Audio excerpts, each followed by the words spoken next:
Hi guys, welcome! In this video, we'll take a look at the big changes in the 5th phase of the Tears of the Tyrant version update. This includes minor class balance adjustments, new MVPs and chaotic invasion, and various bug fixes and optimizations. Please take note of the following schedule for the maintenance patch in C, Global, and EU servers this month of March.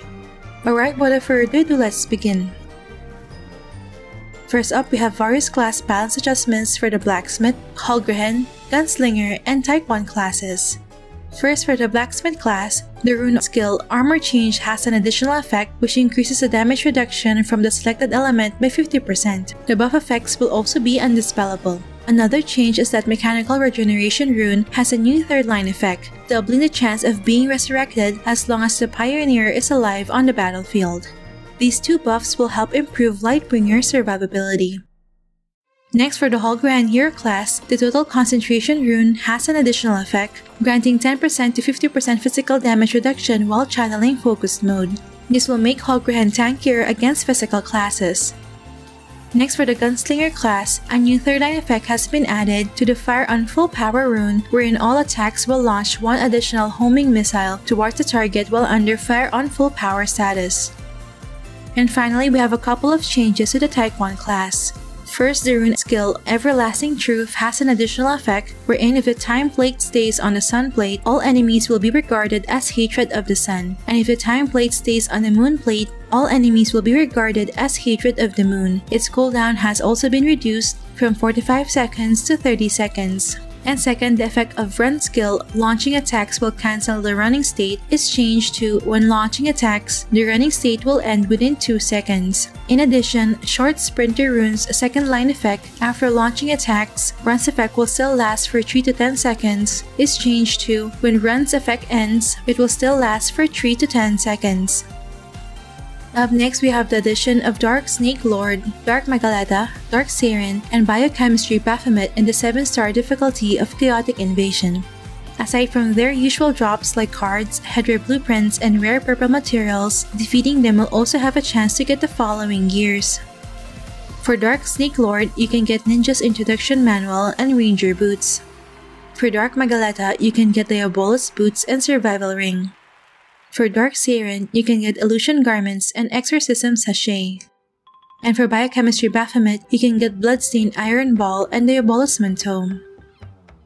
Up next, we have the third phase of Smile Assistance and Quest Currency Optimization, which aims to simplify the acquisition of quest-related headwear, costumes, and weapon skins.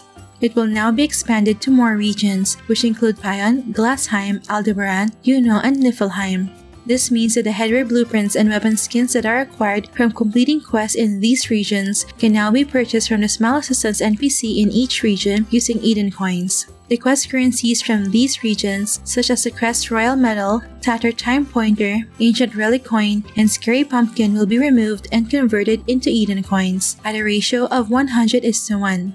Likewise, the Ancient Scroll and Gold Snake Iris weapon skin vouchers will be converted into Eden coins at a ratio of 1:500.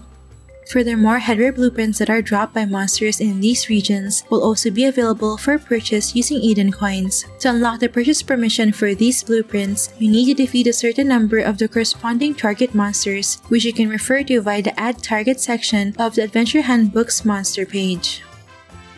Up next, several headwear will receive adjustments on their effects, quality, and crafting recipes.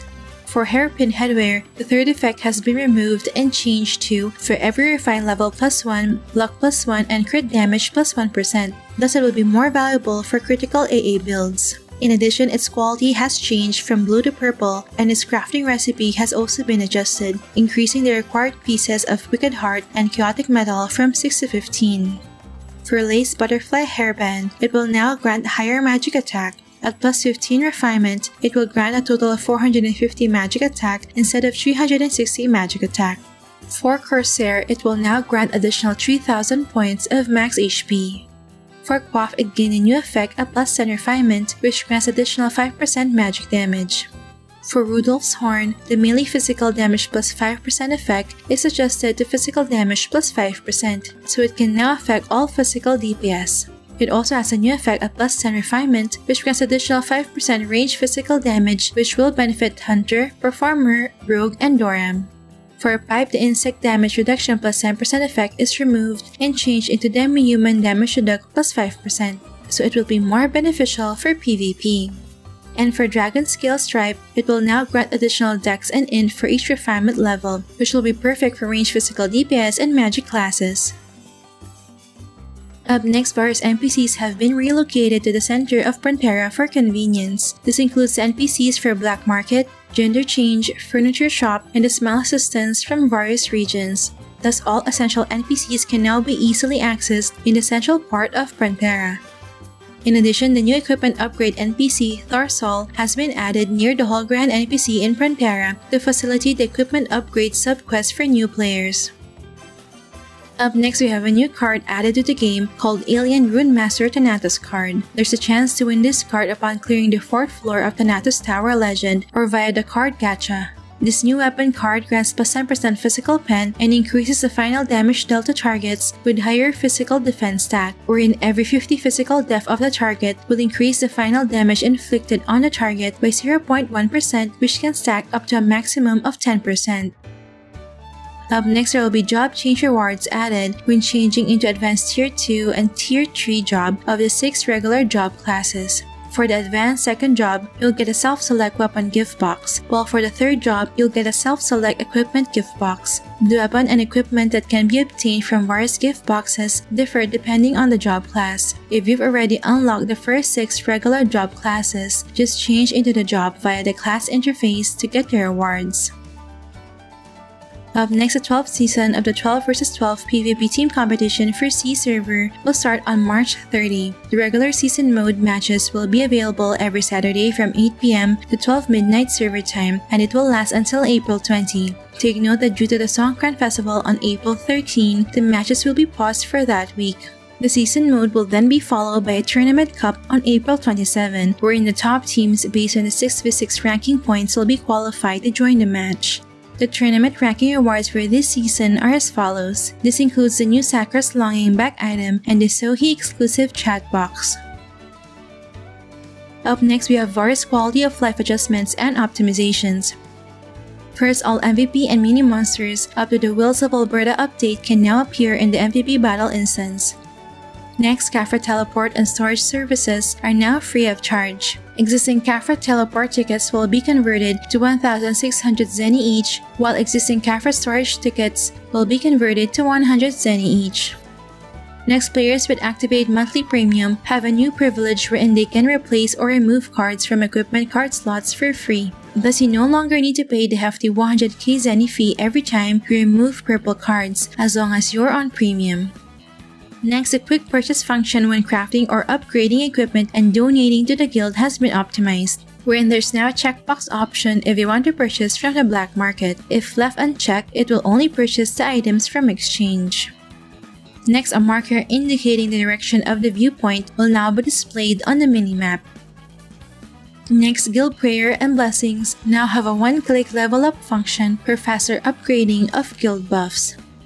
And last, the guild facility level restrictions for items that can be purchased with Zenny at the Black Cat Cafe has been removed. Last but not least, we have a few recharge-related updates.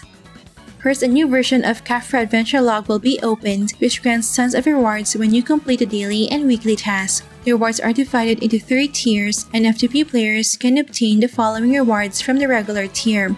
Upgrading to the advanced tier costs $7.99, while the Collection Edition tier costs $25.99. You can complete this adventure log until July 29 only. Next, on April 10, costume and headwear gacha items from October 2023 will be added in the Time Wish machine. And finally, there will be a write-up for the following MVP cards in the card gacha machine. Notably, this is the first card write-up for Alien Rune Master Thanatos card. So those are all the big changes coming in the 5th phase of the Tears of the Tyrant version update. Which part of this update are you most excited about? Let me know your thoughts in the comment section below. You can also check the links below for the full text patch notes and the download link to the game client. Alright, that's it for this video guys. Don't forget to like if you enjoyed watching this guide. If you're new here, I would love you to consider subscribing by hitting the subscribe button down below. I would love to have you back. Thank you for watching. See you in our next episode.